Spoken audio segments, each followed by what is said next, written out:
네, 반갑습니다. 평생자산관리연구소의 유평창 소장입니다. 한 달 동안의 경제 이슈와 자산관리에 대해서 알아보는 맛있는 경제 브런치 시간입니다. 이번에 글로벌 주요 경제 동향에 대해서 체크를 한번 해보면은요. 미국 경기는 전 세계 경기의 선행지표라 볼 수 있는데 한번 전망을 조심스럽게 한번 해보겠습니다. 그래서 작년에는 미국 경제가 많이 좋았죠. 뭐 주가 지수도 좋았고 채권 시장도 활성화되고 그랬었는데 올해는 연착륙만 해도 다행이다는 생각이 듭니다. 왜냐하면 전년도 너무 좋았으니까 올해는 기저효과 때문에 웬만큼 좋지 않아서는 뭐 현상 유지도 쉽지 않을 수 있기 때문에 그렇습니다.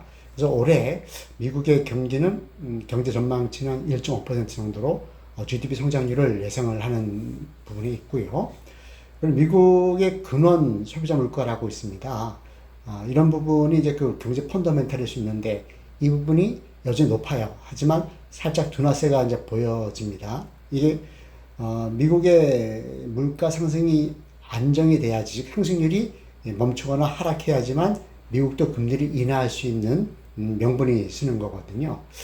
그래서 지금 예상대로 된다면 미국이 아마 올 상반기가 끝나는 6월 정도 이때 첫 번째 금리 인하를 하지 않을까 하는 생각을 해봤는데, 그러면 우리나라는 기다렸다는 듯이 바로 금리 인하에 들어갈 것 같습니다. 여러 가지 우리는 미국보다 취약한 경제 구조가 있고 가계부채가 엄청나지요. 그래서 만약에 미국이 예상대로 6월 달 정도에 금리 인하를 시작한다면 우리나라 같은 경우는 뭐 하반기에 한 3번 정도, 그래서 0.75%포인트 정도를 낮춰서 연말이나 내년 초에 우리나라 기준금리는 현재 3.5에서 한 2.75 정도 뭐 이렇게 되지 않을까라고 많은 전문가들이 예상을 하고 있습니다. 글로벌 금리 인하 트렌드가 그러면 형성이 되는 거거든요. 미국발 금리 인하가 시작되면 전 세계 유로존서부터 모든 나라들이 금리를 인하할 걸로 보여지는데, 그럴 경우에는 채권의 투자 매력도가 올라갑니다. 즉 현재 높은 금리에서 금리가 내려가면 채권 가격이 올라가기 때문에 거꾸로 채권을 가지고 있는 측에서는, 보유자 측에서는 즉 매매 차익에 대한 이익을 얻을 수 있기 때문에 그렇죠. 그랬을 때는 장기채이면서 국공채처럼 안정적인 그런 채권이 선호될 수가 있겠습니다. 주식 같은 경우는 작년에 사실 미국 경제가 좋았고 하기 때문에 미국은 정말 나홀로 어떤 주가 상승을 이끌었다 볼 수 있는데, 이제 다른 나라들이 다 우리나라 같은 경우도 상당히 좀 어려웠었죠. 근데 반면에 채권이 올해 좋아진다면 상대적으로 주식 기대 수익률은 떨어질 수밖에 없다, 이런 생각이 듭니다. 사실 일드 갭 해가지고 어떤 주식 투자했을 때 얻어지는 그런 기대 수익률 부분이 사실 채권 쪽에서 얻을 수 있다면 안정적인 채권을 선호할 경향이 있을 수 있거든요.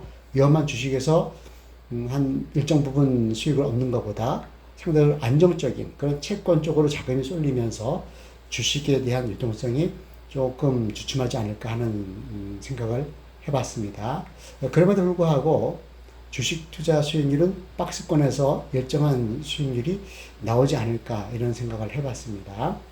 자, 원달러 환율. 우리나라처럼 무역 주도, 특히 수출 주도형 국가에서는 원달러 환율이 매우 중요하죠. 올해에도 달러 자산에 대한 선호도가 유지가 될 걸로 보여지기 때문에 올해에도 달러 강세는 이어질 걸로 보여집니다. 강세라는 개념은 그렇습니다. 과거 한 20년 정도의 원달러 환율을 1달러 대 우리 원화의 비율을 보면 한 1150원 정도에서 움직였다고 합니다. 그런데 최근에 1300원대에서 초중반을 움직이고 있죠. 그렇다면 1달러당 한 150원에서 180원 정도 더 상향되어 있다는 것은 그만큼 달러가 강세에 와 있다는 겁니다. 근데 이런 부분들이 여전히 달러 강세의 기조가 유지가 된다, 이렇게 이제 볼 수가 있다라는 것이죠. 그래서 혹시라도 달러에 투자하려고 한다면 분할 적립식 개념으로 접근하는 게 좋겠죠.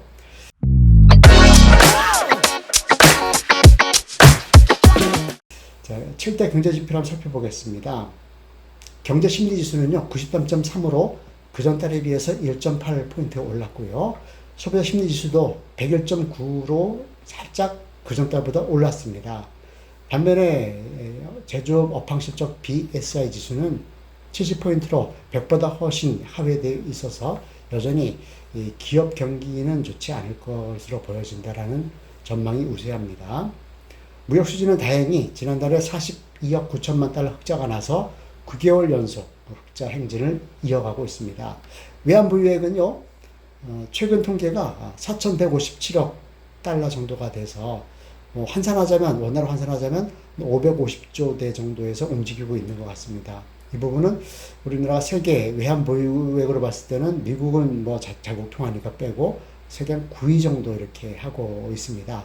이런 정도는 뭐 충분하지 않나 할 수 있는데, 우리나라 같은 경우는 사실상 지하 자원이 거의 없고 지금 어떤 무역을 통해서 먹고 사는 나라인데, 무역이라는 개념이 수입도 있거든요. 수입도 수출을 전제로 하기 때문에 수입의 아이템 중에 원유 매우 큰 포지션을 차지하죠. 그리고 원자재 같은 것들, 이런 것들을 비싸게 사오면 환율이 높아서, 그러면 우리나라도 어려움이 있을 수 있기 때문에 항상 우리는 외환보유액을 충분히 갖고 있어야지만 환율이 안정된다라는 생각하시면 될 것 같습니다. 즉, 뭐 정부가 개입하면 미국에서 가만히 있지 않겠지만 환율이 너무나 많이 오르면, 즉 어느 정도 어떤 서울 외환시장에 달러를 좀 유통을 시켜서 1300 밑으로, 즉 1150원 정도 선에서 움직이게 하는 것도 정책 당국에서 해야 될 미션 중에 하나로 보여집니다.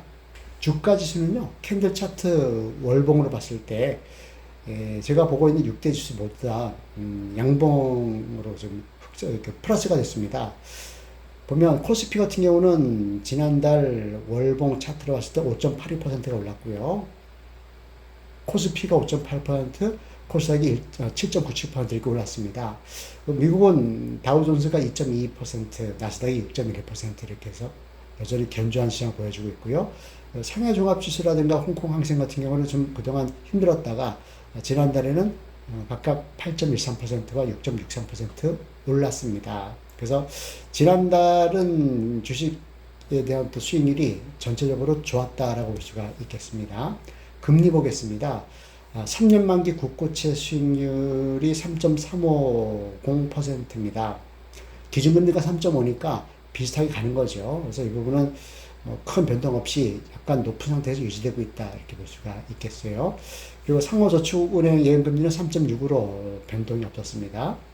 가계부채에 대해서는 코픽스 대출금리가 매우 민감하죠. 잔액 기준이 3.84%고 신규 취급액 기준이 3.66%라서 각각 0.03과 0.18%포인트가 내렸습니다. 즉 시중금리는 조금 내리는 모양새이기 때문에 우리나라 한국은행에서는 언제든지 금리를 내릴 수 있는 준비가 되어 있다 볼 수 있겠습니다. 왜냐하면 기준금리는 어떤 가이드라인인데 이 부분을 너무나 어떤 왜곡을 하게 되면 시중금리는 이탈해버립니다. 뭐 3.55%로 기준금리를 가져갔는데 4%를 넘는다든가, 또는 기준금리를 안 내리고 있는데 시중금리가 3.0으로 떨어진다든가, 이렇게 되면 사실 중앙은행으로서 어떤 그런 리더십이 상실될 수가 있는 거죠. 그래서 지금 미국 금리가 내리면 우리나라는 바로 따라서 내릴 수밖에 없는 그런 입장으로 보여집니다. 환율은요, 말씀드린 것처럼 1달러당 지난달 월 평균 환율이, 원달러 환율이 1328원 11전입니다. 그래서 여전히 과거 20년 평균치에 비해서 높은 구간을 형성하고 있다고 볼 수 있겠고요. M2 증가율, 총통하죠. 3.1%로 그 전 달에 비해서 0.8%포인트가 증가했고요. 투자자 예탁금이라든가 코스피 주식거래 대금, 그리고 주식형 펀드 잔액은 각각 다 조금 올라서 소폭 강세를 보여주고 있습니다. 원자재 보겠습니다. 두바이유는 배럴당 80달러 39센트로 해서 그 전 달에 비해서 1달러 89센트가 올랐고요. 국제 금시세도 운스당 2038달러 77센트로 해서 그 전 달에 비해서는 약 5달러 정도 올랐습니다. 사실 뭐 기름값하고 소유값이 올라간다는 것은 국제 정세가 좀 불안하다, 이런 것을 반증하는 거거든요. 사실 뭐 중동 이스라엘 뭐 하마스 전쟁이 빨리 끝나기를 바라고요. 그리고 우크라이나도 이제 종전이 되겠죠, 언젠가. 아니 휴전 최후전이라도 될 것 같은데, 그러면 이런 그 원자재 가격이 안정화돼서 우리나라 경제에 긍정적인 영향을 미칠 것이다 이렇게 보겠습니다. 자, 부동산은요, 주택 매매 가격 지수와 주택 전세 가격 지수 모두 전기 대비 하락세를 보여주고 있습니다.